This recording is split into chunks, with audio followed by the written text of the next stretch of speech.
Meenakshi College of Nursing, Mangadu and Arulmigu Meenakshi College of Nursing, Kanchipuram. BSc, MSc and Post Basic BSc. Telugu திரையுலகின் மிகப்பெரிய black Bastar திரைப்படமான பெத்தராயுடு வெளியாகி 30 ஆண்டுகள் நிறைவடைந்ததை கொண்டாடும் விதமாக நடிகர் ரஜினிகாந்த் மற்றும் நடிகர் டாக்டர் எம் மோகன் பாபு சென்னையில் சந்தித்துக் கொண்டனர். 1905ஆம் ஆண்டில் ஜூன் 15ஆம் தேதி வெளியான பெத்தராயுடு திரைப்படம் சக்தி வாய்ந்த கதை சொல்லால், மறக்க முடியாத நடிப்பு மற்றும் இந்தியாவின் மிக முக்கிய 2 நட்சத்திரங்களின் திரை திறப்பு ஆகியவற்றால் தெலுங்கு திரையுலக வரலாறு மிக முக்கியமான திரைப்படமாக உள்ளது.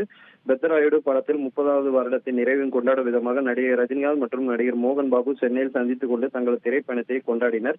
மேலும் அதே நாளில் விஷ்ணு மஞ்சுவின் நடிப்பில் வரும் ஜூன் 27ஆம் தேதி உலகம் முழுவதும் பல மொழிகளில் வெளியாகி உள்ள பிரம்மாண்ட காவிய படமாக உருவாகியிருக்கும் கண்ணப்பா திரைப்படத்தை நடிகர் ரஜினிகாந்த் தனது குடும்பத்தினரிடம் பார்த்தார்.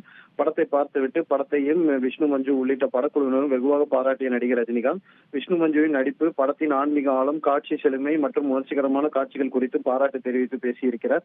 மேலும் படம் அசாதாரணமாக இருக்கிறது என்று அவர் தெரிவித்திருக்கிறார். நடிகர் ரஜினிகாந்த் பாராட்டால் மோகன் பாபு மற்றும் விஷ்ணு மஞ்சு நெகிழ்ச்சி அடைந்தனர். இது குறித்து விஷ்ணு மஞ்சு தெரிவிக்கையில், ரஜினி சாரின் இந்த அரவணைப்பாக நான் 22 ஆண்டுகள் காத்திருந்தேன். இன்று நான் அச்சமின்றி உணர்கிறேன். தடுக்க முடியாத உணர்வாக இருக்கிறது என கண்ணப்பா வருகிறார் என தெரிவித்திருக்கிறார். நடிகர் ரஜினிகாந்த் பாராட்டு கண்ணப்பா படக்குழுவுக்கு மிகுந்த நம்பிக்கை அளித்ததோடு பெரும் உற்சாகத்தை ஏற்படுத்தியிருக்கிறது.